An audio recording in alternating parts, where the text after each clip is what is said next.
सभी को जय श्री माता जी। जय श्री माता जी। जय श्री माता जी। जय श्री माता जी। जय श्री माता जी।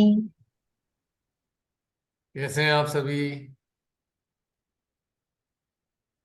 मजे में। मजामा? मजामा, खूब मजामा। कौन कौन मजे में नहीं है? ये मजे में कहना आर्टिफिशियल नहीं होना चाहिए, जेन्युइन होना चाहिए।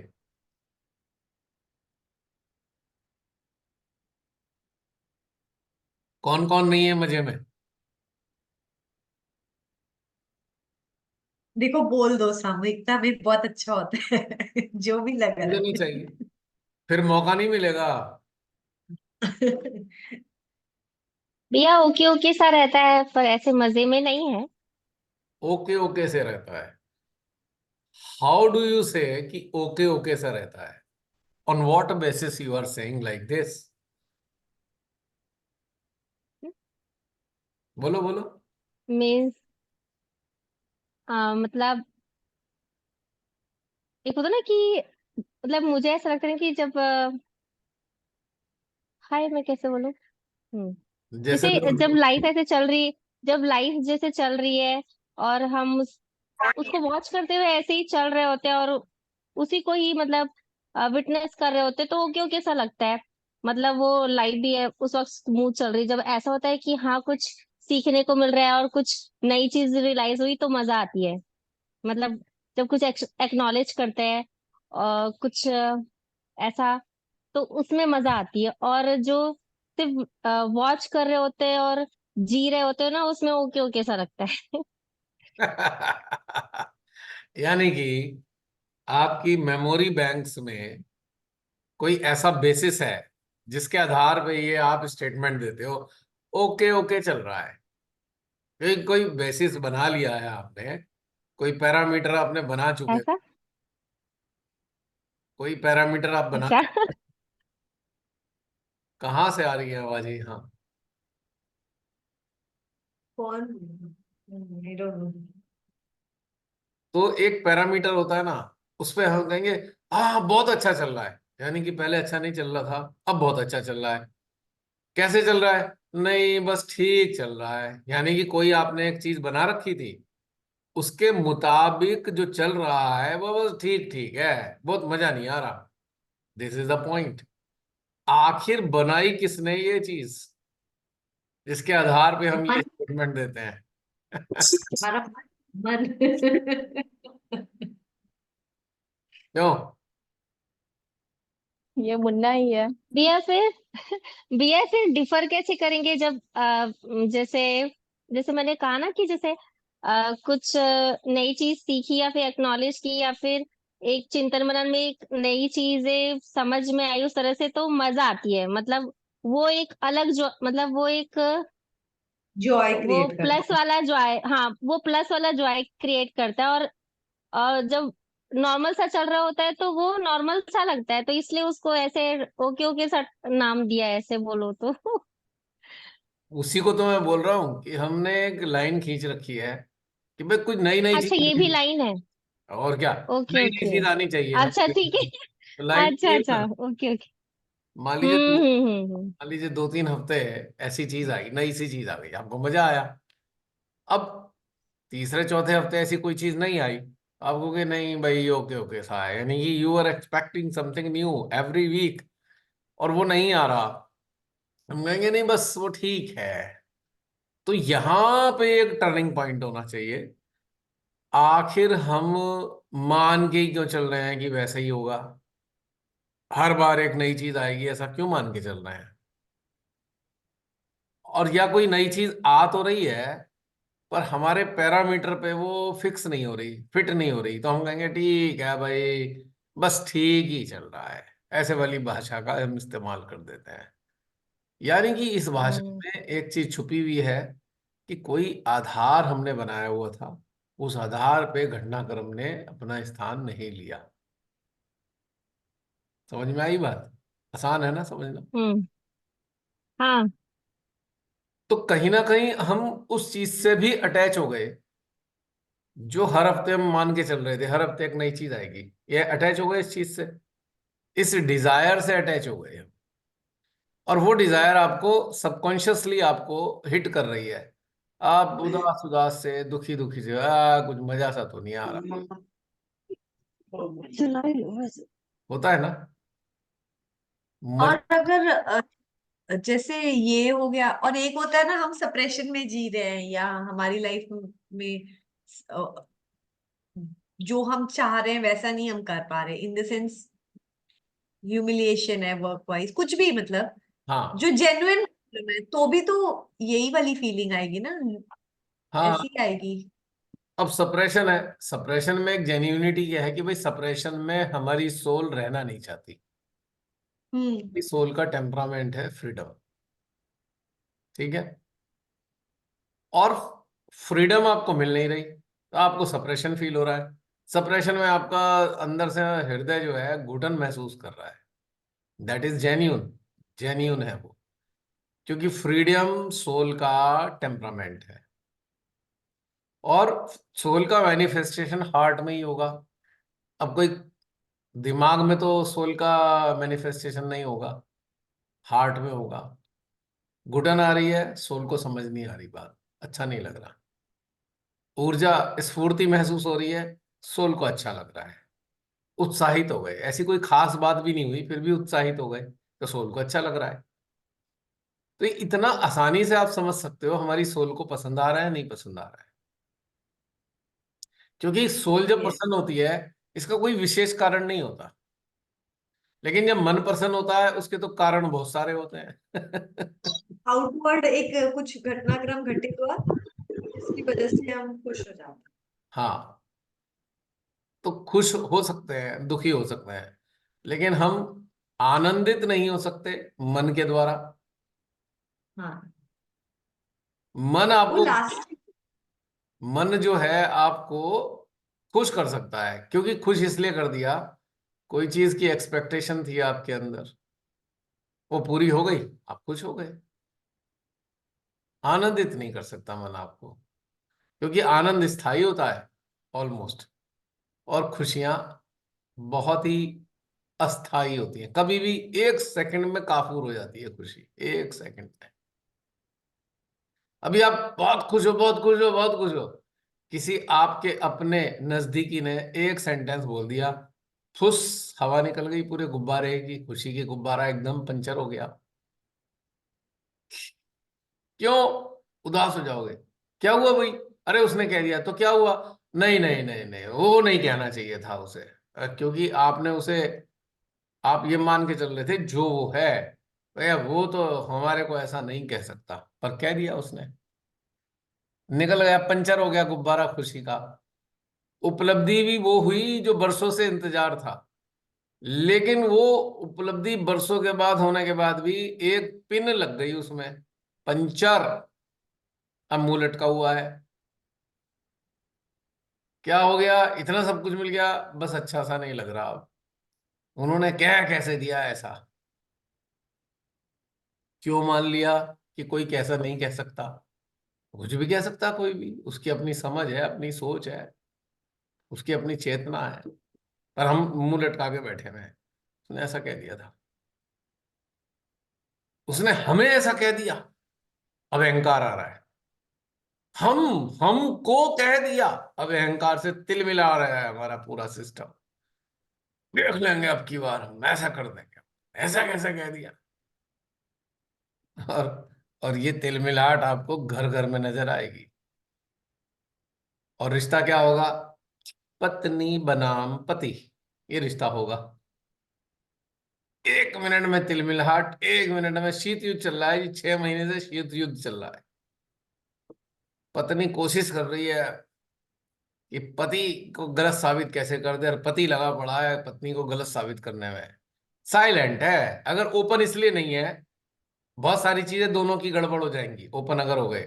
अंदर अंदर चल रहा है, क्योंकि दोनों को सुविधाएं चाहिए। अगर बाहर बाहर झगड़ा आ गया तो सुविधाएं छिन जाएंगी।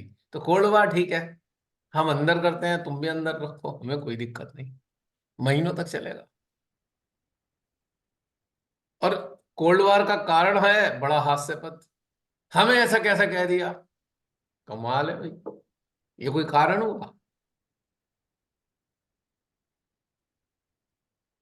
क्योंकि कोई कब क्या कह देता है, उसके अंदर का जो सिस्टम है, उसके अंदर की जो एनवायरनमेंट है, उसके कारण कह देता है वो। अब सबका अंदर का एनवायरनमेंट अलग अलग है, एक सा तो है नहीं बिल्कुल भी।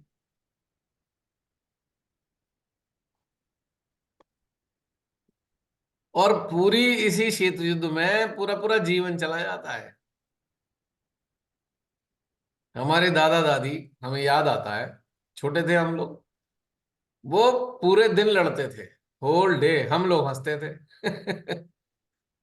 अब दादाजी एक बिस्तर में रहते थे, उनकी कूल्हे में कुछ प्रॉब्लम थी, वो अपना लेटे लेटे कुछ बोलते रहते थे, हमारी दादी बाहर किचन में बैठी होती थी, वहां से बोलती रहती थी।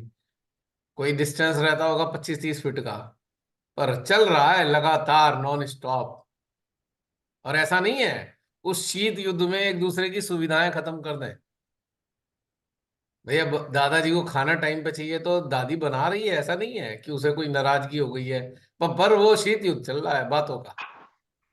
बड़ा इंटरेस्टिंग सीन होता था भाई, बड़ा मजा आता था, वी रियली एंजॉय। ये इनका बटन दब गया है, आप तक चले गए।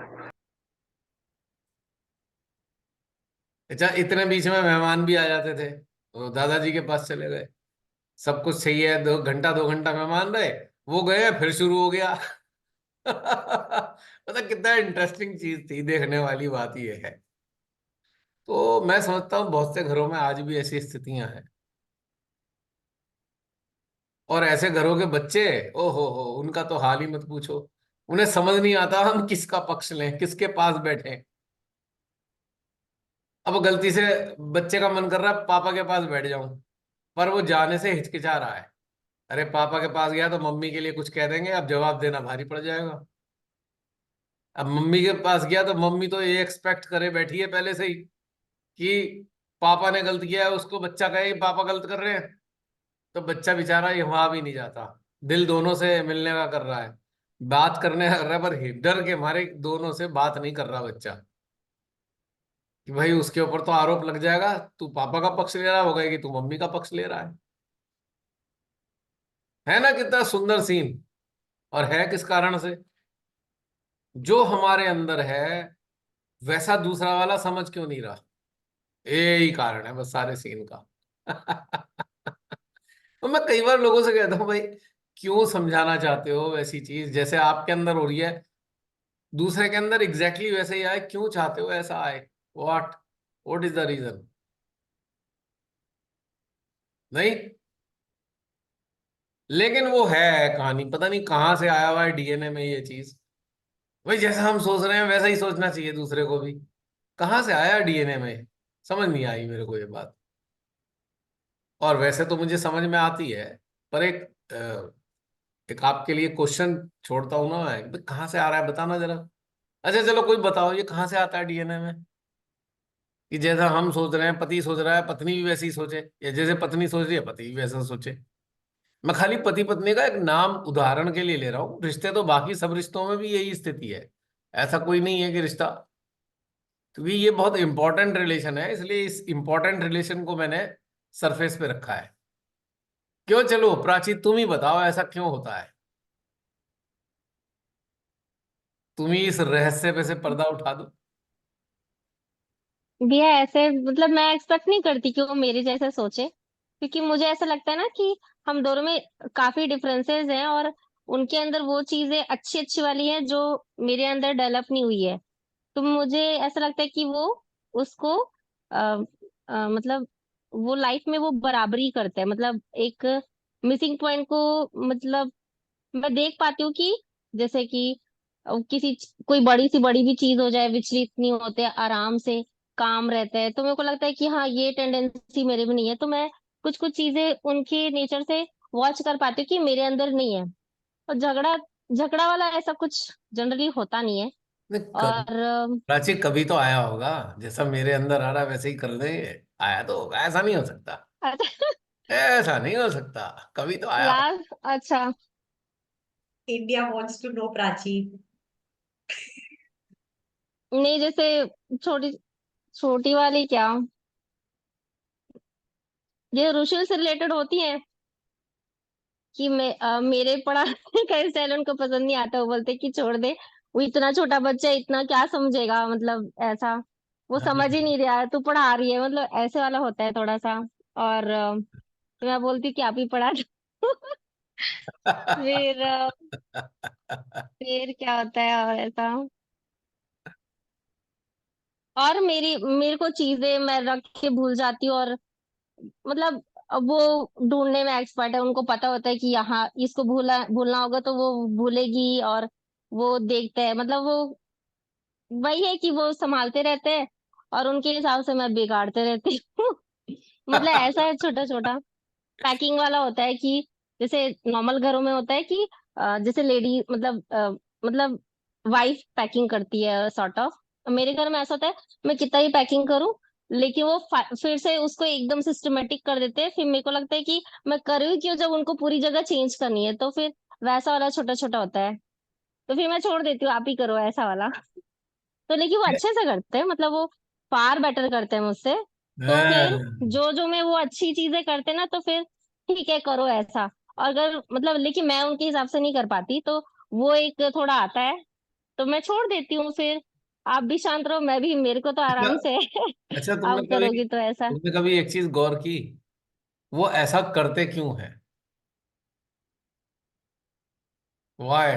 क्योंकि क्योंकि उनके एक्सपेक्टेशन के हिसाब से चीजें नहीं होती है नहीं, ऐसा।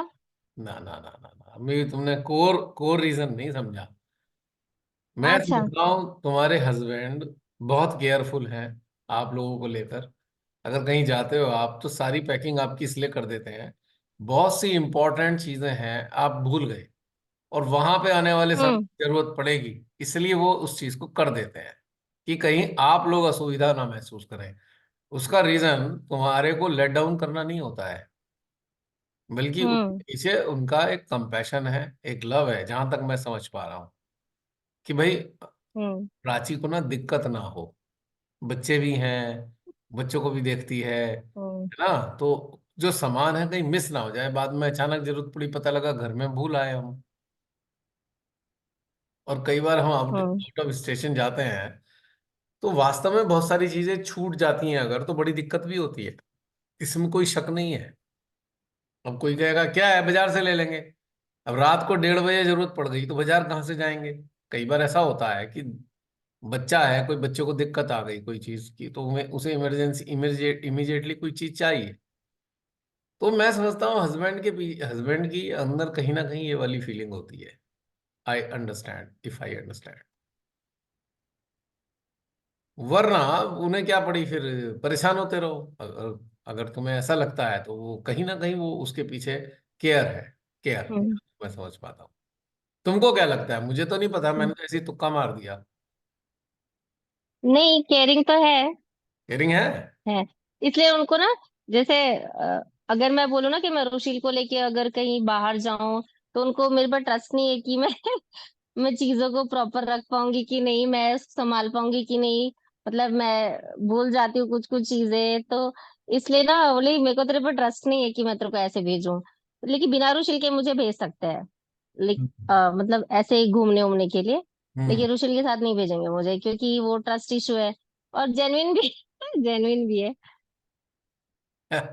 तुम जानती हो ना जेन्यून ही है। हम्म। उन्होंने वैसे कभी कहा नहीं, अरे प्राची लिस्ट बना लिया करो जाने से पहले, और पर तुम बनाती नहीं हो? अरे नहीं, मुझे पता है, कर लूंगी मैं। यही कारण है उनका। अगर लिस्ट बनाने की आदत डाल ली हम्म। तुमने, फिर नहीं कहेंगे तुमसे, क्योंकि चेक लिस्ट होती है, जाने से पहले उसे टिक कर देते हैं कि हाँ ये आ गया, आ गया, आ गया, आ गया, आ गया। राइट? हम्म। हाँ, ऐसा। मैं नहीं बनाती लिस्ट। आ गई ना बात सही। तो हस्बैंड को पता है यार, ये चीजें अगर मिस हो गई तो बाद में बड़ी दिक्कत होगी, तो इसलिए उन्होंने कहा कि भाई ठीक है, मैं कर दूंगा, तुम रहने दो, कोई परेशानी नहीं। जो तुमसे होता है कर लो, बाकी मैं देख लूंगा, ऐसा होता है ना? हम्म। हाँ, मतलब मैं सारी चीजें ला के रख देती हूँ, फिर हाँ। पैकिंग उनको करनी होती है। हम्म। इसीलिए करनी होती है। लेकिन लेकिन एक मैं तुम्हें एक टिप्स दे रहा हूं, अगर नेक्स्ट टाइम कभी भी जाओ, उससे एक हफ्ता पहले लिस्ट बनाओ, चिंतन करके ये चाहिए ये चाहिए ये चाहिए। और जाने से 2 दिन पहले बैग पैक होके रखा जाना चाहिए, चेक करने के बाद कि हाँ ये भी आ गया ये भी आ गया। तो मैं गारंटी से कह रहा हूँ, 1-2 बार के बाद फिर वो तुम्हारे सामान को तुम्हारे अपने हाथ से नहीं लगाएंगे, वो समझ जाएंगे। प्राची को मालूम है कि हमें क्या क्या चाहिए। 100%। हम्म, क्योंकि वो जो ट्रस्ट नहीं इसलिए है कि उन्हें पता है भैया भूल भालना तो है ही, तुमने भूल ही जाओगे कुछ ना कुछ, और बाद में दिक्कत करेगा। नहीं, ट्राई करके देखना, हम्म, सजेशन है। और तुम अकेली नहीं हो, ऐसे ठीक है। बहुत लोग करते हैं, ऐसे बहुत लोग करते हैं। बाद में फिर वो ऐसे दिखाएंगे हम बहुत बिजी थे, हमारे पे इतने काम थे। ये आंसर थोड़ी होता है। 3-4 दिन 6 दिन पहले लिस्ट बना के किया जा सकता है काम। लेकिन वो एक्सक्यूजेज यही हम्म, होंगे, नाराज हो जाएंगे, ऐसे ऐसे ऐसे हमें तो ये है फला है ढिकाना है ये है वो है। और वो that is not the way actually. और ये मैच्योरिटी भी नहीं है। मैच्योरिटी यही है कि अगर ये मान के चलो कि बिल्कुल आप कोई नहीं है आपके सपोर्ट करने वाला, कोई आपको गाइड करने वाला नहीं है। हाँ, जब भी जिंदगी में काम करो, यही भाव के साथ करो कि कोई और नहीं है बताने वाला, तो आपकी एफिशिएंसी बढ़ जाएगी आपके लाइफ में। जब आप डिपेंडेंट होते हो, कोई तो बता ही देगा, फिर दोष भी उस पर ही लगा देंगे। बताया क्यों नहीं? अरे भाई जिम्मेदारी तुम्हारी थी, बताना दूसरे को है, तो इसका मतलब दोष भी बेचारा दूसरे का ही हो गया कि बताया क्यों नहीं, पहले क्यों नहीं बताया। यानी कि ये एक इरेस्पॉन्सिबिलिटी है आपकी। ये जिंदगी की यात्रा हम्म, अकेले की यात्रा है, याद रखना। वहम है लोगों को कि लोग साथ रहते हैं। It is a greatest evolution.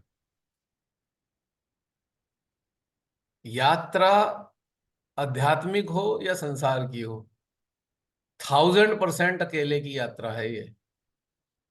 हाँ, हमारे साथ कोई होता है, कॉम्पेटेबिलिटी होती है, तो इसमें 4 चांद लग जाते हैं।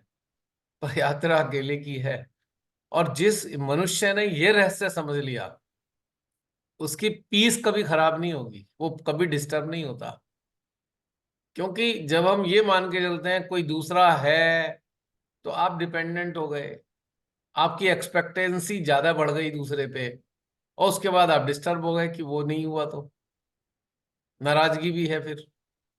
यानी कि अपनी जिम्मेदारी से मुंह मोड़कर दूसरे को आरोपित कर दो, आपने क्यों नहीं बताया सामान रखना था। कभी कभी कह भी देती होंगी, आपने क्यों नहीं बताया, मैं रह गई तो आप बता देते। हुआ होगा ना कभी ऐसा। और याद नहीं है। और बच्चों के अंदर हम्म, भी अगर आपने ये चीज इनकलकेट कर दिया, आपके बच्चे फेल नहीं होंगे लाइफ में, कभी भी फेल नहीं होंगे बच्चे। माँ बाप बच्चों की शिकायत फट कर देते हैं, पर वो ये भूल जाते हैं कि माँ बाप कि हमने उन्हें इंडिपेंडेंट तो बनाया ही नहीं। शिकायत का पॉइंट क्या है? क्योंकि हम ही डिपेंडेंट है हम्म, अपनी चीजों पे। हम ही चीजें ढंग से नहीं कर पाते, तो हम बच्चों से कैसे एक्सपेक्ट कर लेते हैं 100% बच्चा बढ़िया करेगा। हमसे ही तो जाएगा उसके अंदर वो सारी चीजें। तो ये पॉइंट की बात हम फट से कह देते हैं दूसरे से, चलो हमने नहीं रखा, आप ही याद दिला देते। ये बात 1-2 चीजों के लिए तो ठीक है कि आप 2 दिन पहले अपना बैग पैक करने चले, अचानक गेस्ट आ गए, और आपको अगले दिन भी समय नहीं मिला, गेस्ट 2 दिन रहे, दैट विल बी काउंटेड कि हाँ भाई ठीक है मजबूरी थी, चलो दूसरा इंसान सपोर्ट कर देगा। पर अगर एज ए रूटीन ये हमेशा होता है कि आप चीजें भूलने के आदी हो, तो भूलने के आदी नहीं हो, आप लापरवाह हो, फ्रैंकली स्पीकिंग। लापरवाही, इसे हम कहते हैं रिस्पॉन्सिबिलिटी, केयरलेसनेस। ये कहीं ना कहीं आप जानते हो दूसरा है ना वो कर लेगा। लेकिन जिंदगी का सफर प्राची अकेले का है। जो एक कंपेनियन, साथ रहने वाले कंपेनियन भी अगर ये रहस्य समझ गए कि दोनों ही अकेले हैं, तो फिर ना तो कभी वाद विवाद होगा, ना कोई झगड़ा होगा, ना कहना सुनना होगा, कुछ नहीं होगा। क्योंकि जो अकेला एहसास है, वो इंडिपेंडेंस देता है, और इंडिपेंडेंस शिकायत नहीं करती कभी। इंडिपेंडेंस नेवर कंप्लेन, याद रखना इस बात का। Dependency complains always, but independence never complains.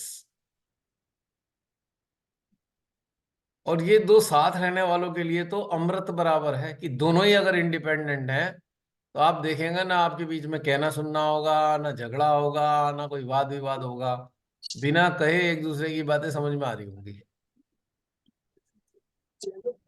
घर घर में बीमारी फैली हुई है, मनमुटाव, वाद विवाद। कारण यही है कि कोई भी ये नहीं समझ पाता कि सब अकेले हैं इस दुनिया में, साथ का तो भ्रम है। जिंदगी पता है कैसी है, जैसे एक बोगी के अंदर एक कंपार्टमेंट है, और कंपार्टमेंट में 8 लोग या 6 लोग हैं। थर्ड एसी होगा या, 3 टायर होगा तो उसमें 8 लोग मिल जाएंगे आपको, और वो होगा सेकंड एसी होगा तो आपको 6 मिल जाएंगे, और अगर फर्स्ट क्लास होगा तो उसमें 4 मिल जाएंगे। लेकिन वो चारों ही अपनी अपनी जर्नी पर है ना। ऐसे ही जिंदगी में सेम चीज घटित होती है, सेम ऐसे ही है। अब ये कंपार्टमेंट क्या है, एक परिवार, एक कंपार्टमेंट है, पर सबकी इंडिविजुअल जर्नी है, कलेक्टिव जर्नी किसी की भी नहीं है। कोई भी परिवार के 2 सदस्यों की जर्नी एक सी नहीं होती। ये रहस्य समझते ही आप शांत, क्योंकि सब अपनी अपनी जर्नी के लिए जिम्मेदार हैं। कौन दूसरे को आरोपित करेगा? और ये आदतें कहां से आई हैं? कंडीशनिंग से, डीएनए में घुसी हुई हैं, पीढ़ी दर पीढ़ी यही देखते आ रहे हैं, आ रहे नहीं, पीढ़ी दर पीढ़ी यही। हमें बहुत ज्यादा याद होगी, अपने दादा दादी की याद होगी, फिर माता पिता की याद होगी, फिर चाचा ताऊ इनकी याद होगी, और हमारे अंदर भी वही चीज घुसी हुई है। लेकिन जब, अब एक बहुत बहुत बहुत इंपॉर्टेंट बात बताने जा रहा हूं, वेरी वेरी इंपॉर्टेंट। जिन लोगों को भी श्री माता जी ने अपने चरणों में स्थान दिया है ना, इसके पीछे एक बहुत बड़ा कारण है। माँ आदि शक्ति ने उन्हीं लोगों को चुना है जिनके डीएनए के ट्रेट्स बदले जाने हैं। ध्यान बता रहा हूं, जिनके डीएनए के ट्रेट्स चेंज होने वाले हैं उन्हीं को चुना गया है। चुना ही उन्हें गया है, जो सेलेक्ट ही उन्हें किया गया है, जो आरएनए डीएनए के ट्रेट्स बदलेंगे जिनके। और अगर नहीं हम समझे बात तो हम कहेंगे नहीं नहीं हम तो ऐसे हैं। या क्यों अपने ऐसे होने का गर्व क्यों कर रहे हो? You are suppose to change. उस जो हो वो भैया चेंज एक होना है। प्रश्न था। जी। जैसे ये जो अभी चर्चा चल रही है, इस पे मेरा बच्चों के साथ कन्वर्सेशन चल रहा था। तो उनका ये प्रश्न था कि हमें उस टाइम पे पता कैसे चले कि हम गलत हैं। तो ये मैं आंसर नहीं कर पाई थी उनको। आप ये कहती हैं बेटा जी, हर एक को पता होता है वो कहाँ गलत होता है। आप प्रिटेंड कर लो कि हमें नहीं पता, पर पता सबको है गलत कहाँ पे हुआ है। क्योंकि कोई हमारा अंदर बैठा हम्म। हुआ बता देता है इमीडिएटली कि ये गलत हो गया। अब माइंड से मेरी हम। बिटिया पास ही बैठी है, थोड़ा सा इसको। नमस्ते नमस्ते अंकल। एक्चुअली बेटा। मेरा ये सवाल था, जैसे हम देखते हैं, जैसे श्री माता जी भी फॉल्स गुरुज के बारे में बात करती है, और अपन वर्ल्ड में भी देखते हैं, जैसे ओसामा जैसे जो लोग थे, हम्म। ऐसा बोला जाता है उसके बारे में कि वो गलत था, लेकिन उसको पूरा बिलीव था कि वो 100% सही है। इसीलिए वो उसके रास्ते में किसी भी आने वाले को मना लेता था कि मैं सही बोल रहा हूँ। मतलब जैसे अपन बोलते ना कि जैसे अपने को पता होता है गलत क्या है, अपने को ही पता होता है सही क्या है। तो ये डिफरेंशिएशन, हमें पूरा विश्वास कहाँ से है कि जो हमारा रास्ता है वो सही ही जा रहा है। क्योंकि जैसे एक तरफ ऐसा बोला जाता है कि अगर आपका कुछ गलत रास्ता जा रहा है तो आपकी बॉडी रिस्पॉन्ड करेगी, आपको बीमारी आएगी। पर फिर ये कैसे डिफरेंशिएशन हो कि वो जो बीमारी आई है वो अभी गलत रास्ते की वजह से जा रही है या पास्ट का कार्मिक अकाउंट है उसकी वजह से आ रही है। तो 100% बिलीव कैसे अपने आप पे डेवलप हो कि नहीं हमारा रास्ता सही है, गलत नहीं है। वेरी सिंपल बेटा, वेरी सिंपल। जो चीज सोचने से आपके हृदय में उल्लास बढ़ रहा है, जॉय फील हो रहा है, तो रास्ता ठीक है। अगर आपको कहीं सफोकेशन या शंका, कंफ्यूजन आ रहा है, तो गड़बड़ है मामला। ट्रुथ कभी कंफ्यूजन नहीं देता, अनट्रुथ ही कंफ्यूजन देता है। ये पैरामीटर है 100% यही। और हाँ कंफ्यूजन जी अंकल, ये सही, ये आई अग्री विद दिस। पर मतलब जो नार्सिसिस्टिक टेंडेंसी बोलते हैं अपन जिसको, नार्सिसिज्म जो बोलते हैं अपन जिसको, उन लोगों का एक जिनको बोलते हैं ना कि आज्ञा पकड़ी हुई है तो नार्सिसिज्म है, तो उनका एक ट्रीट यही बोला जाता है ना कि उनको कभी भी सेल्फ डाउट नहीं आता, कंफ्यूजन नहीं आता, जब वो गलत है तब भी नहीं आता। नहीं तो नहीं नहीं मतलब वो नहीं नहीं रास्ता नहीं, हमारा नहीं है, ये कैसे पता हो? इसको मैं ऐसे बताऊंगा। दे वर इन डाउट, अपने प्रति उन्हें डाउट था ही, इसलिए उन्होंने इम्पोज कर दिया, अपने को इम्पोज कर दिया, नहीं मैं ठीक हूं। डाउट होता है वही तो नार्सिसिस्ट होते हैं। वो इम्पोजिशन है उनकी, उनकी जो डिजायर है। मान लीजिए किसी ने कहा मैं तो अरबपति बनूंगा, चाहे मैं डकैती डालूं, चोरी करूं, हम्म कुछ भी करूं, उसने डिजायर इतनी इंटेंस है, तो उस डिजायर के हम्म कारण वो अपने अंदर की चीजों को जानते हैं कि तू डाउटफुल है, तेरा होगा नहीं होगा, इसलिए उन्होंने अपने आप को एक लाद लिया, अपने ऊपर एक थॉट, और फिर वो दूसरे पे भी लादते हैं।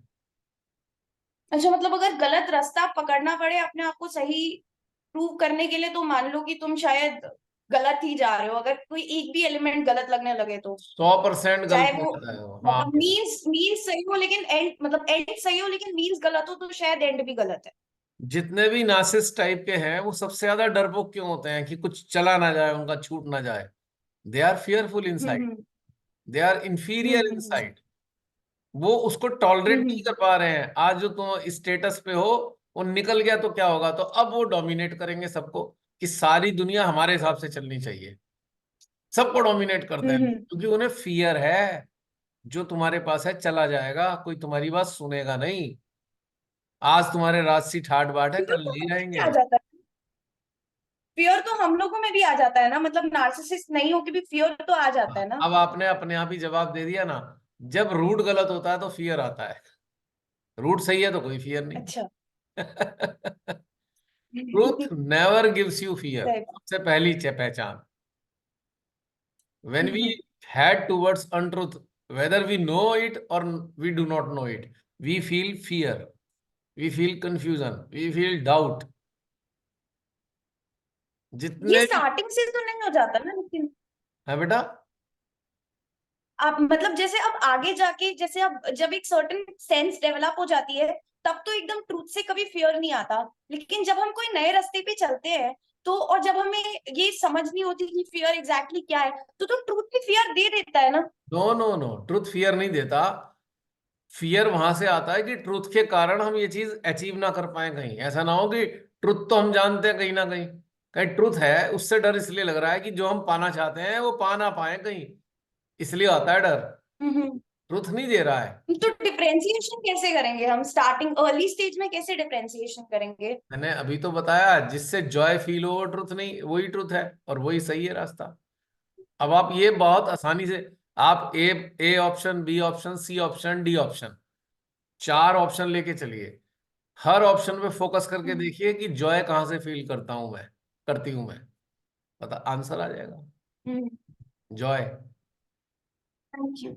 जॉय, ट्रुथ, ट्रुथ ही जॉय देता है, अनट्रुथ कभी जॉय नहीं देता। हैप्पीनेस दे सकता है पर जॉय नहीं दे सकता। और हैप्पीनेस टेम्परेरी होती है, अभी आई कभी चली गई, लेकिन जॉय परमानेंट है। क्लियर हो गया बेटा? हाँ जी, थैंक यू। और जिंदगी का डिसीजन लेना बहुत आसान है। आप हर चीज में इसी पैरामीटर पे जाओ। अब जैसे बच्चे पढ़ते हैं, आप लोग पढ़ते हैं, कौन सा सब्जेक्ट लें? आप साइंस पे फोकस करो। साइंस पे फोकस करके कैसा लग रहा है अंदर? अरे बड़ा डर लग रहा है, छोड़ दो, तुम्हारे मतलब की चीज नहीं है, लीव इट। आपने कहा आर्ट, हाँ इसमें बहुत मजा आ रहा है, अडॉप्ट इट। बड़ा आसान है जीवन जीना, हर चीज में अप्लाई कर सकते हो इसे। क्योंकि क्योंकि जॉय, जॉय किस, जॉय कौन प्रोड्यूस कर रहा है, हमारा सोल।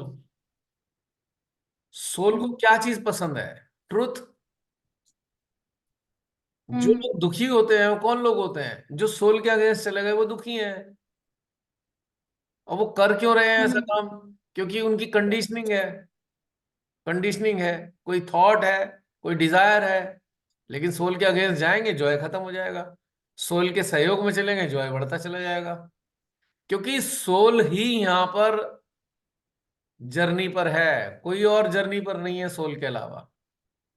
तो सोल आपको इंटरनली इंस्पिरेट करती है, हार्ट में इंस्पिरेशन देती है, do this you feel Joy, do this you feel Joy.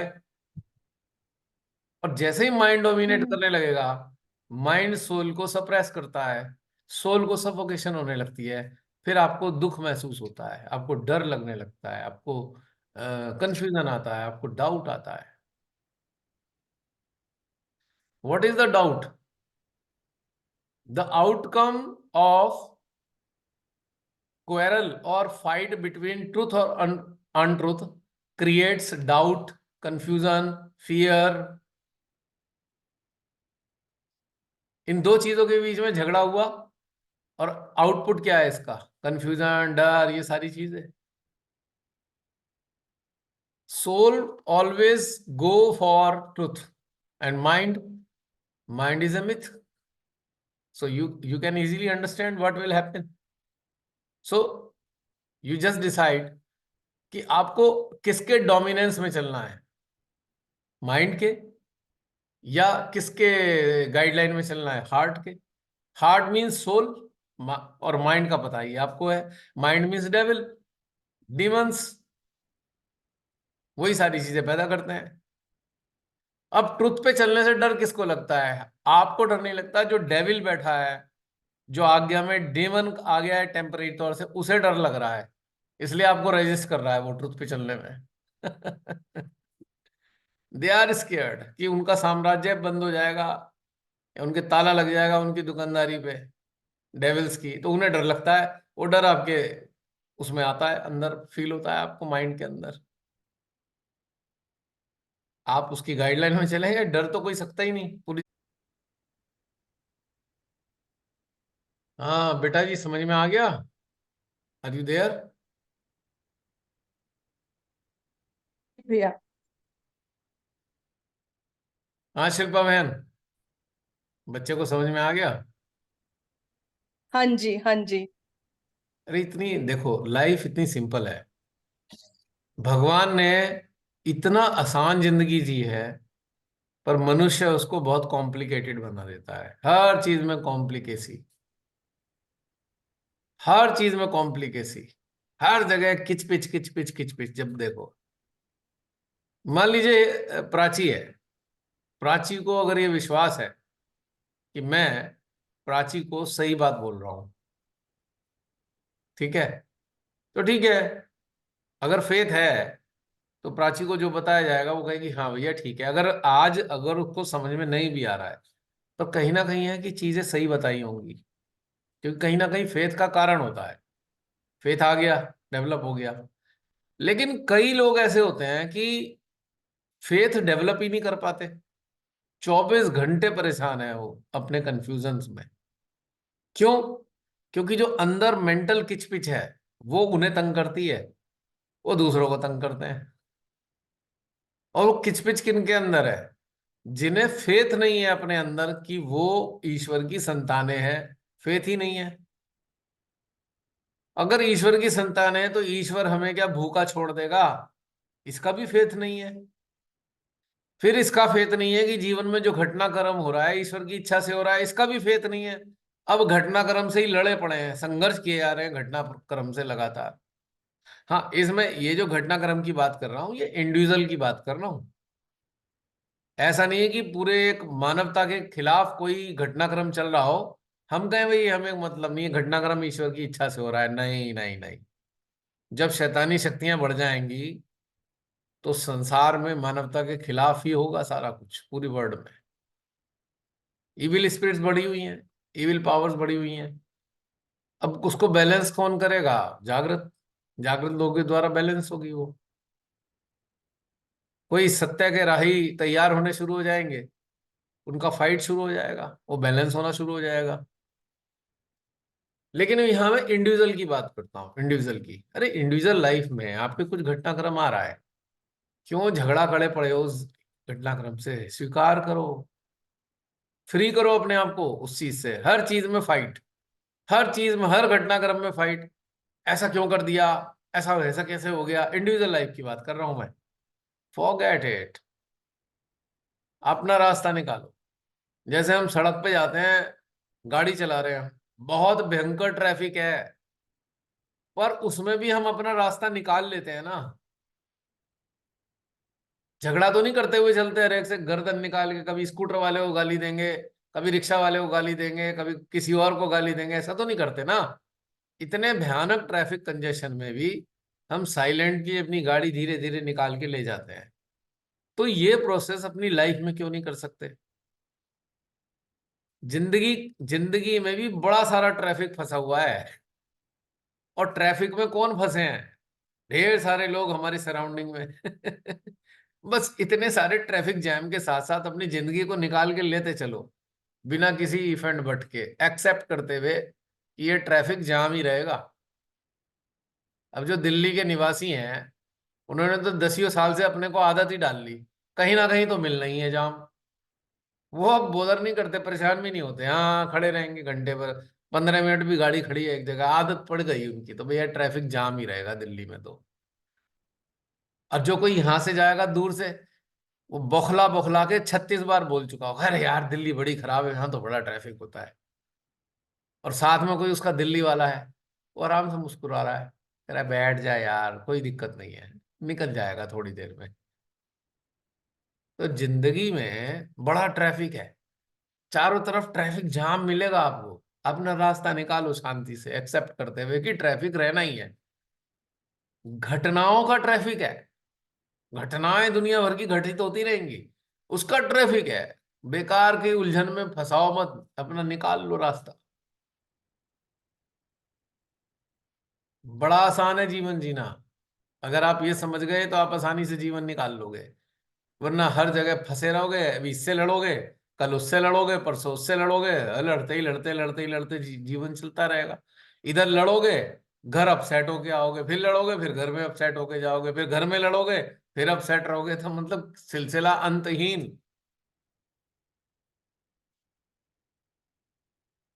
अब बहुत से कहेंगे बाहर तो है, घर में, अरे घर में भी वही ट्रैफिक है। घर में कोई अलग से नहीं आया है, वो ही बाहर वाला ट्रैफिक घर में आया है, बस उस पर टैग लगा हुआ है परिवार। अंतर कोई नहीं है, डीएनए सबका वैसे ही मिलेगा आपको, जो बाहर है वही घर में मिलेगा आपको, कोई अंतर नहीं है। डीएनए जब चेंज होता है जब कोई साधना से जुड़ता है। अब कोई टेक्निकली कहेगा भाई कैसे, आखिर मान कैसे ले साधना से डीएनए चेंज हो जाएगा? बहुत आसान है इसका आंसर देना।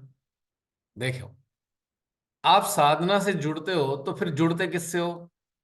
क्रिएटर से, अपने मैन्युफैक्चरर से, जिसने हमें बनाया है। ठीक। और जब ये मैन्युफैक्चरर देखता है कि 40 साल पहले जो गाड़ी उसने बनाई, मैन्युफैक्चरर ने 40 साल पहले जो गाड़ी बनाई, उस वक्त यहाँ पॉपुलेशन कितनी थी? 50-60 करोड़ मुश्किल से। उस हिसाब से उसने गाड़ी डिजाइन कर दी। आज पॉपुलेशन है 140 करोड़, आज उस हिसाब से गाड़ी डिजाइन की। पहले लोग भी कम थे, बहुत सारी फालतू की चीजें नहीं थी, तो गाड़ी आती थी पर उनमें एसी नहीं होते थे, एयर कंडीशन होते नहीं थे, क्योंकि जरूरत ही नहीं पड़ती थी।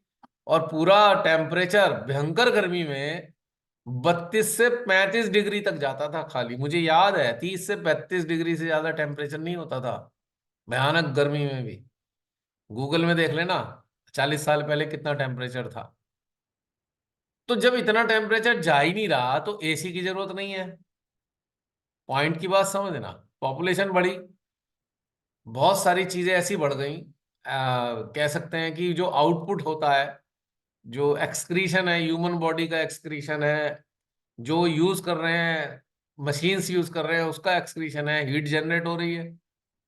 अब पहुंच गया टेम्परेचर 45 डिग्री। अब 45 डिग्री में तो आदमी कैसे रहेगा? फिर एसी बन गए, अब एसी वाली गाड़ी आती है। समझ रहे हो मेरी बात? तो टाइम के मुताबिक भगवान सारे साधन देता है एज पर टाइम। तो हमें उसी को एक्सेप्ट करना होता है और उसके मुताबिक अपना रास्ता चुनना होता है। तो घर के अंदर भी तो कौन लोग आए हैं? कौन लोग हैं जो पिछले जीवन में बाहर रहे होंगे, अब वो घर में आ गए, परिवार के रूप बन के आ गए। भिन्नता क्यों होती है?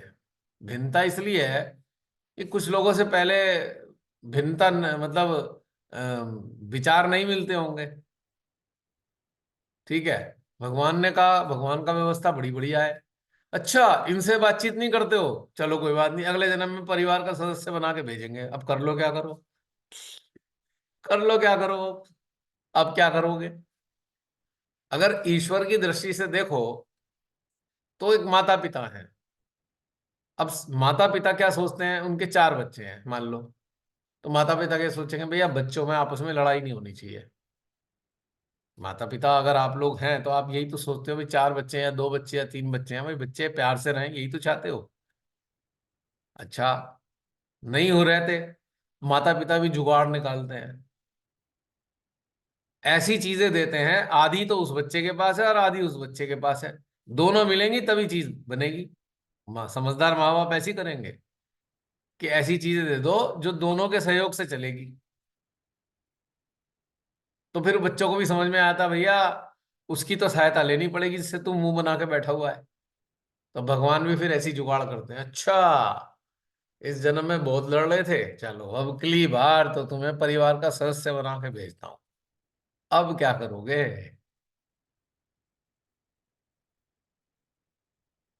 तो भिन्नता पारिवारिक, उसमें क्या होता है, वाद विवाद का कारण भी मुख्य रूप से यही है, क्योंकि गॉड नहीं चाहते कि उनकी सारे बच्चे, पूरे विश्व में जो उनके बच्चे हैं, आपस में झगड़े पकड़े करते रहें। तो अदला बदली करते रहते हैं, शिफ्टिंग करते रहते हैं जन्म के हिसाब से। चलो भाई यहाँ झगड़ रहे थे, चलो इनको ही ले आऊं तुम्हारे घर में मैं। कई बार शत्रु भी परिवार का सदस्य बन के आते हैं और एहसास भी होने लगता है, यार ये परिवार के सदस्य तो नहीं हो सकते, शत्रु ही हैं। पर अगर इस हायर प्लेन से, इस ऊंचे वाले दर्जे से अगर आप नीचे देखो, तो ईश्वर के लिए कोई शत्रु नहीं है और कोई मित्र नहीं है। ईश्वर की निगाह में मनुष्य आपस में ना तो शत्रु है ना मित्र है, वो तो उनके बच्चे हैं। अब बच्चों में प्यार से रह लें, तो बच्चों को प्यार से रहने की शिक्षा देने के लिए उन्होंने अपनी संतानों को भेजा। 10 संतानें आई, जिन्हें हम मास्टर्स कहते हैं, 10 मास्टर्स। वो क्या कराने आई थी? भाई प्यार से रह लो, तुम सब एक ही लोगों की संतान हो, एक ही माता पिता की संतान हो, क्यों झगड़ा करते हो? यही तो बताने आए थे। है ना कितना इंटरेस्टिंग? और अगर आप इसे समझ गए तो आपके परिवार में कोई कितना ही विरोधी हो आपका, आपको उससे फर्क ही नहीं पड़ने वाला, क्योंकि आप ये जान रहे हो ये भिन्न है और मैं भिन्न हूं, अंदर से चेतना के स्तर पे। तो दो भिन्न लोगों के बीच में झगड़ा कैसा? What for? अभी तो वही बात हो गई, एक ब्लू कलर है एक रेड कलर है, लड़े पड़े हैं आपस में। क्या करोगे लड़के? एक ब्लू है एक रेड है। भगवान कहेंगे क्या करेंगे? अच्छा, अच्छा 2 रंग लड़ रहे हैं, चलो इसे वॉयलेट बना दो। नीले को लाल के साथ मिला दिया, अब वॉयलेट कलर, एक नया कलर तैयार हो गया। ऐसे ही होता है ना, लाल के साथ अगर नीले को मिला दोगे तो जामुनी रंग बन जाता है। तो ये उनका परमुटेशन कॉम्बिनेशन का गेम चल रहा है, परमुटेशन कॉम्बिनेशन का गेम ऐसे ही चल रहा है। भिड़ने वालों को ना भिड़ने वालों के साथ जोड़ देते हैं, जो भिड़ना नहीं चाहता उसी के साथ भिड़ने वाले को जोड़ दिया। क्योंकि उन्हें तो बैलेंस करना है। अब जो शांति प्रिय है वो दुखी हो गया, हाय भगवान मेरे साथ कौन है, सारे दिन झगड़ता रहता है। उसके अंदर तो ये चल रहा है, भगवान तूने क्या किया, ऐसे इंसान को भेज दिया सारे दिन झगड़ा करता है मेरे से। भगवान मुस्कुरा के कह रहे हैं, पर चूंकि वो माइंड ओरिएंटेड है इसलिए सुन नहीं पा रहा। अगर वो माइंड ओरिएंटेड ना होता तो भगवान जो कह रहे होते वो सुन लेता। भगवान कह रहे हैं भाई मैंने ही किया है ये जानबूझ के, तेरी किस्मत खराब नहीं है, मैंने ही किया है ये काम संतुलन स्थापित करने के लिए। अब पंच तत्वों में संतुलन नहीं देखते आप, अपनी खुली आंखों से डेली देखते हो। कैसा संतुलन देखते हो? बहुत गर्मी है, बहुत गर्मी है, ऐसे ही चल रही है, पता लगा 2 दिन बाद बारिश आ गई, हो गया ना संतुलन? होता है ना संतुलन? क्योंकि गर्मी एक से तड़पने लगे तो बारिश भेज दी कि चलो अब उतनी गर्मी नहीं होगी, थोड़ा ह्यूमिडिटी सह लेना, लेकिन इतनी तीखी वाली गर्मी खत्म कर दी। तो भगवान ने हम सबको जन्म इसी कॉन्सेप्ट पे दिया है, परिवार के सदस्यों के रूप में बैलेंस करने के लिए। अब ये तो चलो छोड़ो, हम मामूली से मनुष्य हैं। अब मैं जरा अवतारों के परिवारों की बात करूं तो आपको आसानी समझ में आ जाएगा। अब श्री राम और उनके परिवार में कैसे सदस्य थे जो ईर्ष्या करते थे राम जी से? कैकई ने ईर्ष्या करी, भैया भेजो राम को, ये सत्ता जो है राम की हो जाएगी, मेरे बच्चे को कुछ नहीं मिलेगा, चलो ये भेज दो इसे। राम के घर में कैकई जैसी माता। अब वो खेल भले ही उनका ईश्वरीय हो, पर हम प्रत्यक्ष में क्या देख रहे हैं? कैकेयी ने लोभ के कारण राम जी को वनवास कर दिया। कर दिया नहीं कर दिया? राम जी को पता नहीं था क्या कैकेयी माता के रूप में मिलेगी, मेरे को पता था, पर वो किस लिए आए? संतुलन देने के लिए, संतुलन करने के लिए आए। राक्षसी राज बढ़ रहा है, इतना बढ़ता जा रहा है राक्षसी राज। अब संतुलन स्थापित करना है। अच्छे खासे राम जी हैं, अपनी मर्जी से तो जाने वाले नहीं। क्या कही माता ने भगा दिया, जाओ यहां से जाके। उन्होंने कहा चलो राक्षसी राज का अंत करने के लिए तो आना ही था मेरा, पर कोई कारण तो बनता। अगर परिवार इतना प्रेममयी होता तो क्या राम जी जाते? पॉइंट की बात बता रहा हूं मैं तुम्हें, पॉइंट की बात। परिवार इतना प्रेम वाला होता तो राक्षसों का अंत नहीं होता त्रेता में, राम जी को जाना ही नहीं पड़ता। अब राक्षस तो पहले भी थे, रावण तो पहले भी था, पर कोई दिक्कत थोड़ी थी।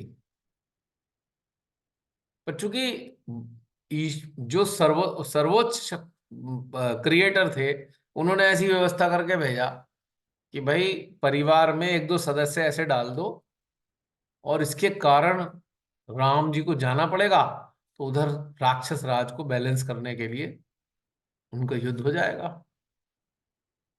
इधर बाली को संतुलित करना था, बाली ने उत्पात मचा रखा था।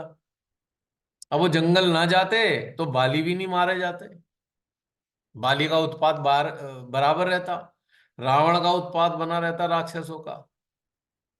तो ऊंचे दर्जे की सोल को, अब मैं राम जी को एक बार अवतार ना मानूं, मैं कहूँ साधारण मनुष्य थे लेकिन अच्छे इंसान थे, तो अच्छे इंसान को भेजा गया राक्षसों का अंत करो। बैलेंस, इक्विलिब्रियम एंड बैलेंस, इस सृष्टि में इसी पे टिकी हुई है सारी की सारी चीजें, हर चीज से बैलेंस होना है।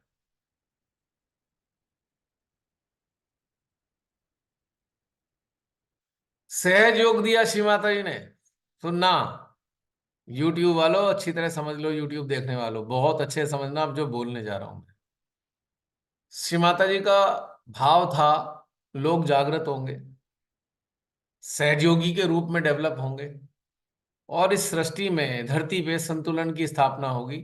जो भी चीज नकारात्मक है वो संतुलित होगी। मैं नष्ट करने की बात नहीं कर रहा हूं, I am not talking about elimination, I am talking about balance and equilibrium.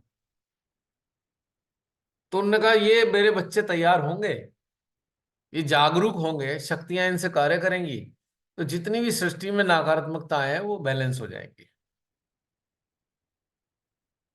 बड़े अच्छी बात बताई श्रीमती ने, इतने सारे लेक्चर दे दिए साक्षात रूप में जब वहां रही। हाँ सहयोगी बढ़िया बढ़िया बढ़िया, जो भी चलता रहा वॉट एवर।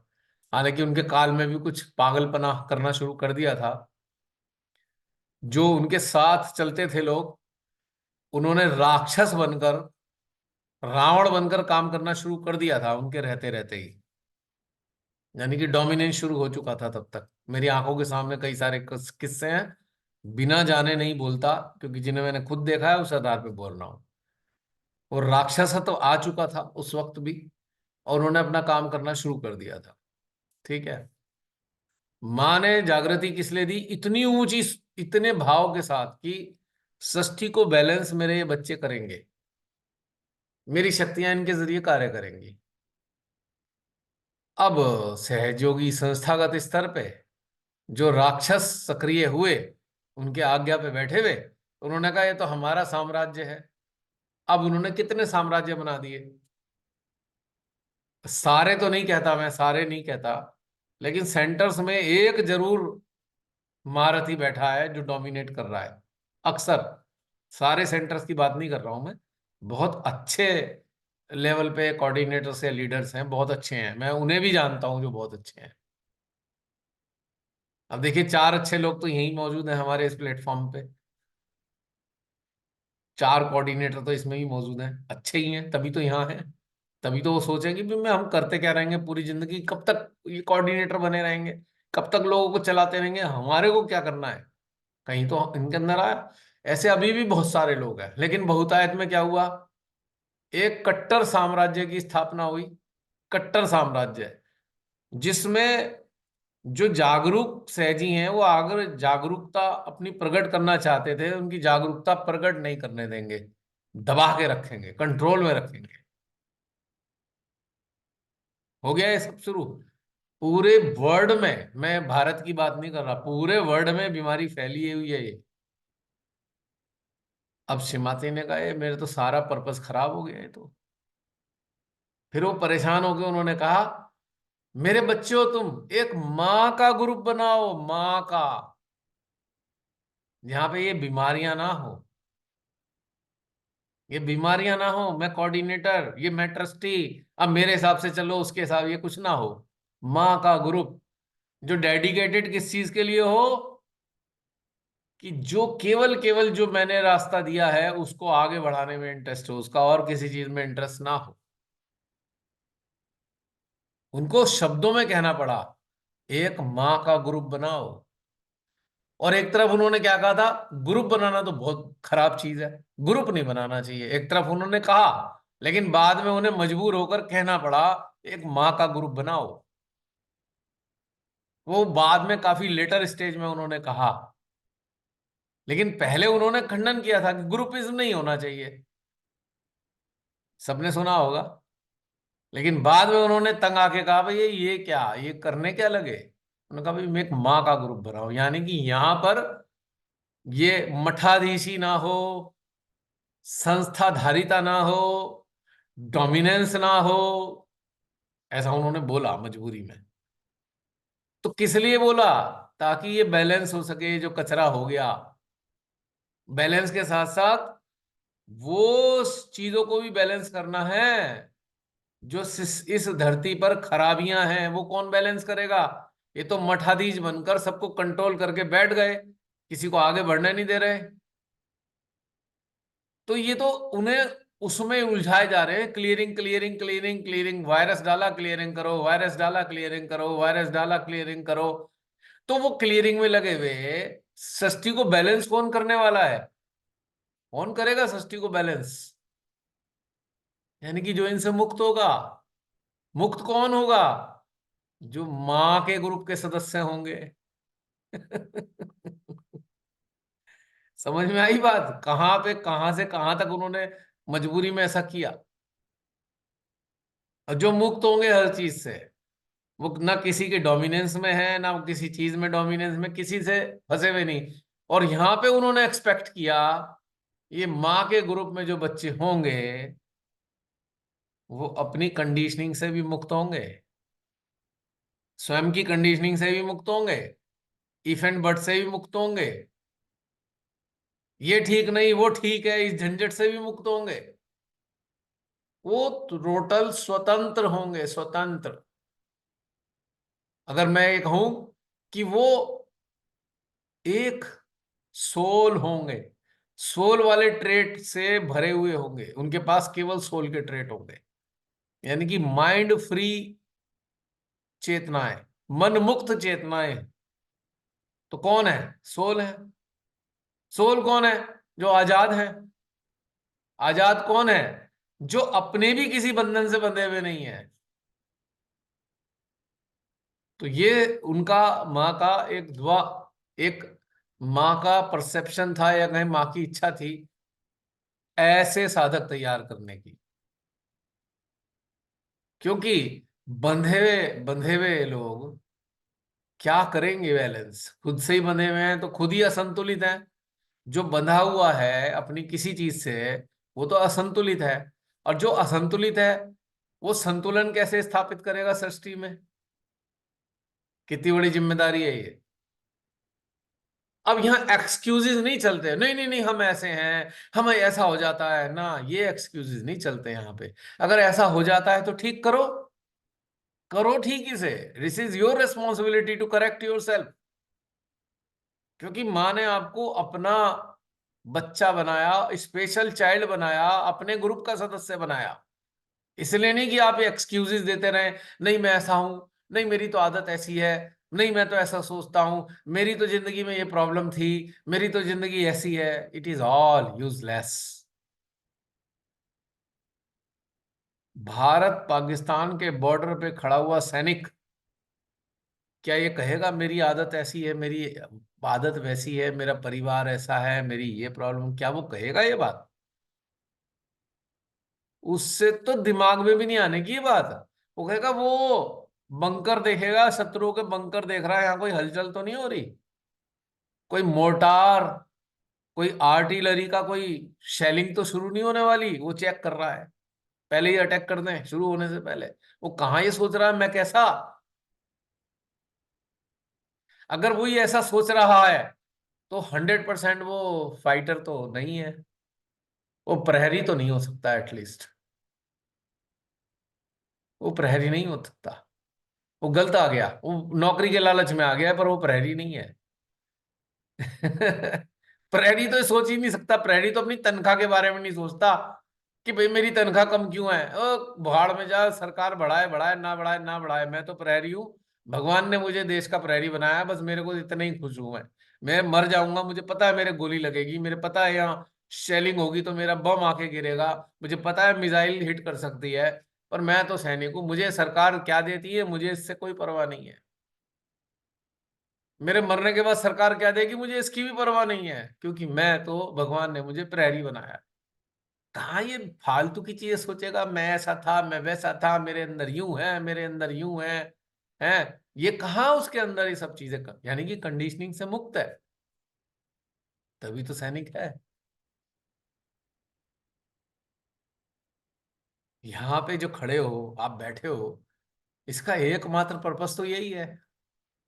श्री माता जी का जो पर्पस था, उन्होंने ये इस प्लेटफॉर्म बनवाया क्यों? वाय? किसको प्रेरणा कैसे तैयार की?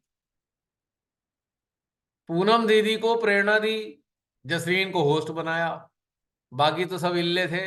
ना तो अंदर प्रेरणा थी, ना कोई मालूम इसका ऑनलाइन करना क्या है, हमें आता भी नहीं। लेकिन दोनों के अंदर आई ना। सबसे पहले पूनम दीदी के अंदर प्रेरणा आई, फिर उसके बाद जसलीन ने उसको इम्प्लीमेंट किया, क्योंकि वो जसलीन ऐसा काम शुरू कर चुकी थी अपने स्कूल के लिए, ये सारी चीजें उसे आती थी। लेकिन ये दोनों ने कुछ नहीं करा, उनसे करवाया गया, ऐसा समझना चाहिए। और मेरा जो भी रोल है वो भी मैं अपनी मर्जी से तो कर नहीं रहा, आपको भी पता है मैं अपनी मर्जी से कुछ करता ही नहीं, मेरे से भी करवाया जा रहा है। आप लोग भी अपनी मर्जी से यहाँ नहीं हो, गलतफहमी है आपकी कि आप अपनी मर्जी से आए हो। आप भी अपनी मर्जी से यहाँ नहीं हो, आपको भी लाया गया है। लेकिन जब लाया जा चुका है तो चिंतन मनन और विवेकशीलता के साथ सोचें कि हमें यह लाया गया है, तो अब हमें अपनी तुच्छ चीजों की तरफ उलझना नहीं है। अब कोई कहे मैं बहुत बिजी हूं, मैं घर साफ नहीं रख पाता। भाई बिजी लाइफ तो आपकी सुबह से शाम तक रहनी है और हमेशा रहनी है। तो क्या इसका मतलब घर गंदा ही रखोगे, हमेशा गंदा रखोगे घर? यार हम लोग इतने बिजी होने के बाद भी अगर पूरा घर साफ नहीं कर पाते एक बार में, तो किश्तों में करते हैं, करते तो है ना अपना घर भी साफ। कम से कम अपना सोने का कमरा तो साफ कर ही लेते हैं, अगर पूरा घर साफ ना हो कि रात को भाई साफ कमरे में सोए, गंद में तो नहीं सो पाएंगे। तो ये जब इतने बड़े 200 गज, 250 गज, 500 गज, 300 गज, 100 गज के मकान को हम साफ करते हैं, तो पर ये जो हमें एक आवरण दिया है मनुष्य देहधारी, इसके अंदर जो फिल्थ है, माइंड से इतनी सारी फिल्थ गंदगी है, इसको भी तो साफ करने की जिम्मेदारी बनती है। मरते दम तक बिजी ही रहोगे, सब लोग बिजी रहेंगे मरते दम तक, कोई खाली नहीं है, किसी ना किसी चीज में हर कोई लगा हुआ है, किसी ना किसी काम में सब कोई लगा हुआ है। कोई अगर जॉब नहीं करते हैं तो उनके पास घर की बहुत सी जिम्मेदारियां हैं, अलग तरीके की जिम्मेदारियां हैं। जो नौकरी वाले निभा नहीं पाते जिन जिम्मेदारियों को, वो वाले लोग निभाते हैं।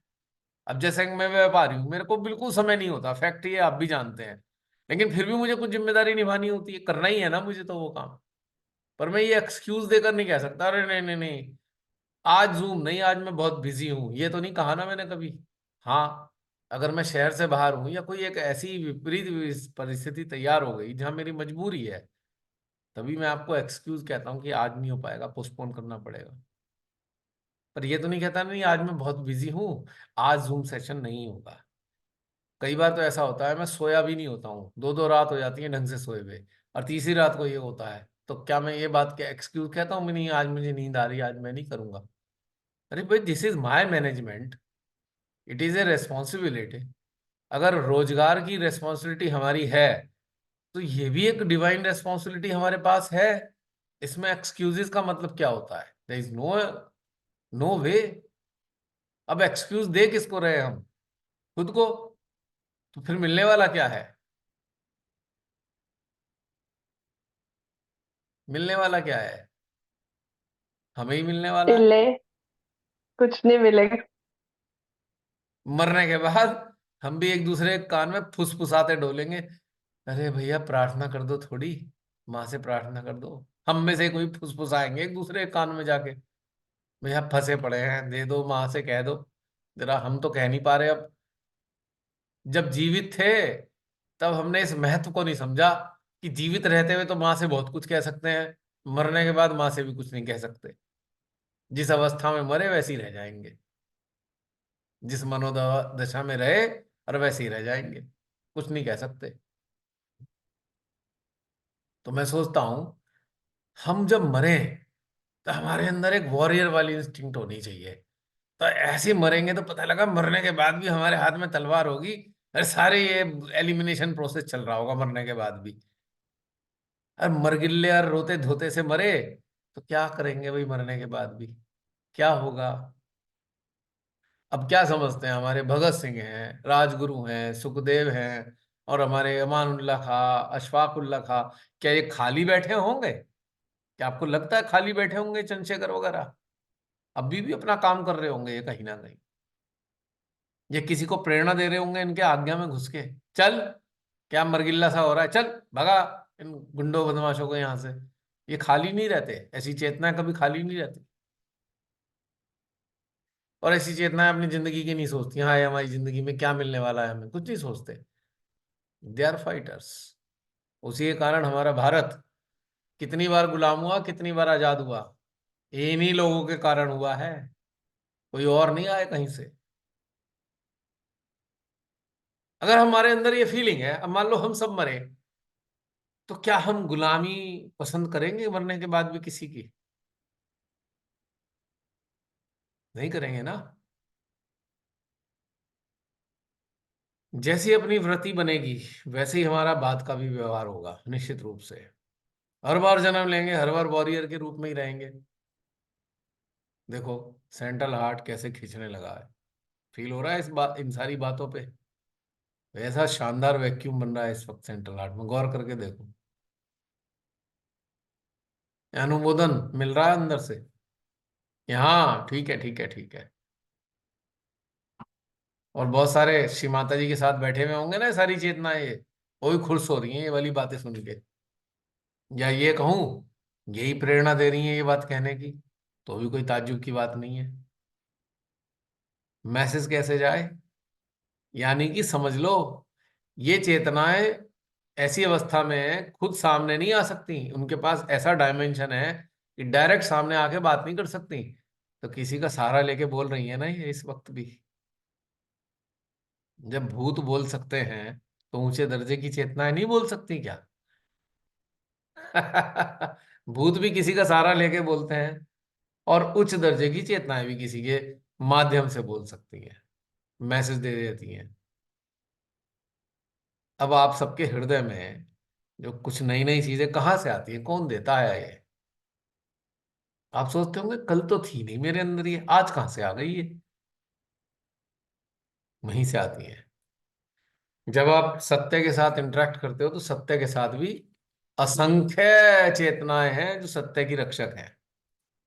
वो आपको सहयोग करती हैं, वो आपको देती हैं सारी चीजें। सपनों की दुनिया नहीं है ये, यथार्थ बातें हैं ये।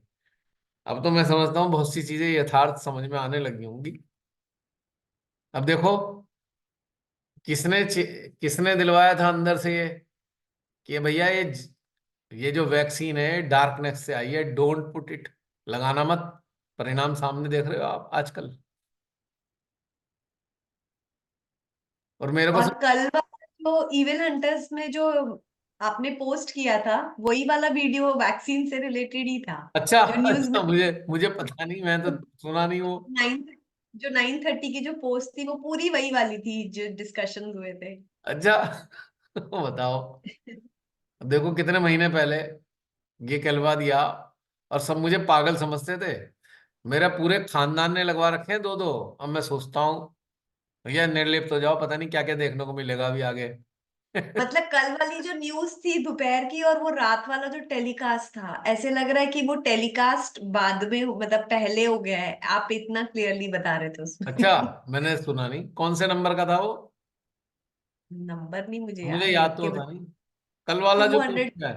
कल रात में जो पोस्ट अच्छा, किया वो था। 234 या 236 होगा, कुछ ऐसे ही था। हाँ, ये टू पुराना हंड्रेड वाला है, वाली। पुराना वाला, ओके। हाँ हाँ। सो आई ओपनर ऑलवेज। तो इस चीज से भी एक चीज तो प्रमाणित होती है कि कोई तो अंदर है जो बताता है सही। अब वो काल याद करो, कितना भयानक काल था। और जो मना कर रहे थे उन्हें लोग पागल कह रहे थे, उससे दूर भाग रहे थे। अरे ये वायरस फैला देगा, ये इंजेक्शन तो लगवा नहीं रहा, इससे दूर हो जाओ। मैं खुश हो रहा था, अच्छा है मेरी जान छूट गई, दूर रहो, फालतू लोगों के पास वैसे भी नहीं जाना। अब उन्हें याद आ रही होगी मेरी बातें। अब जब ये सारी रिपोर्ट आ रही हैं, रोज देखते तो होंगे न्यूज में, अब उनके दिल में धड़ धड़ धड़ धड़ धड़कन हो रही, क्योंकि बेटा तुम कब निपटोगे पता नहीं। अब वो ये सोचते होंगे बेटा तुम कब निपटने वाले हो। कब तुम्हारा हार्ट अरेस्ट होने वाला है।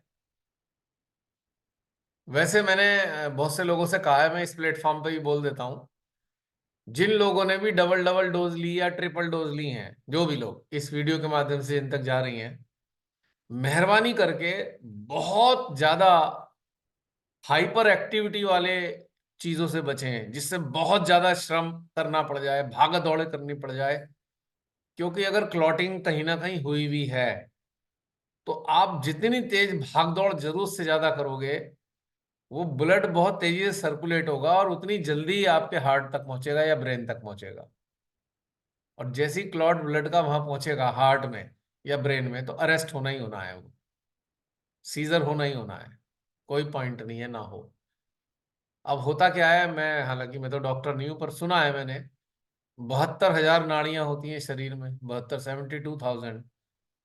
और कहीं क्लॉटिंग हो गई गलती से, तो ट्रैवल करते करते कई साल भी लग जाते हैं हार्ट तक आने में, 1 साल 2 साल 3 साल, या ब्रेन तक आने में। क्लॉट हो गया, जैसे ही बॉडी में वो पॉइजन गया। अब जैसे सांप है, सांप के काटने से लोग मरते क्यों हैं? क्योंकि सांप का जहर क्लॉटिंग करता है।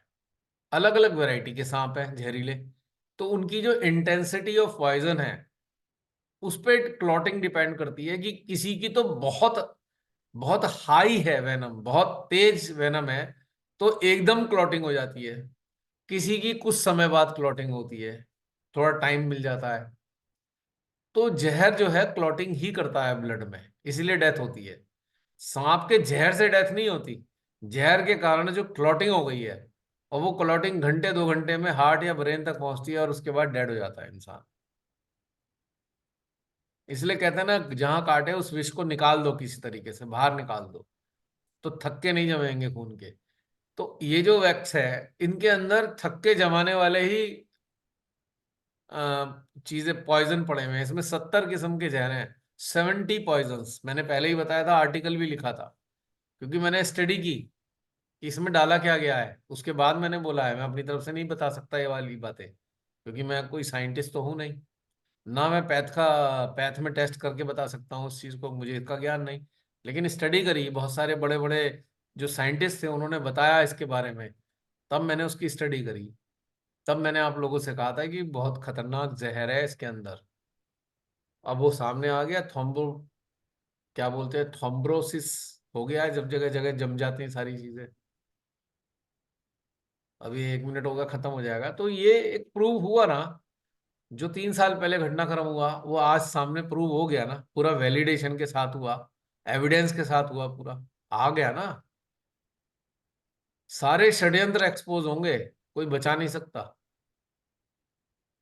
प्रकृति रिकॉर्ड करती है सारी चीजों को। देखो, अभी लेफ्ट हार्ट में पेन आ रहा है, ये बातें करके मेरी बातें जहां तक पहुंच रही हैं, आप ही लोग नहीं, वो जो आने वाले समय में 8 महीने बाद देखने वाले, वहां तक मेरी बातें पहुंच गई, और रिफ्लेक्ट होके पेन आ रहा है लेफ्ट हार्ट में उनका।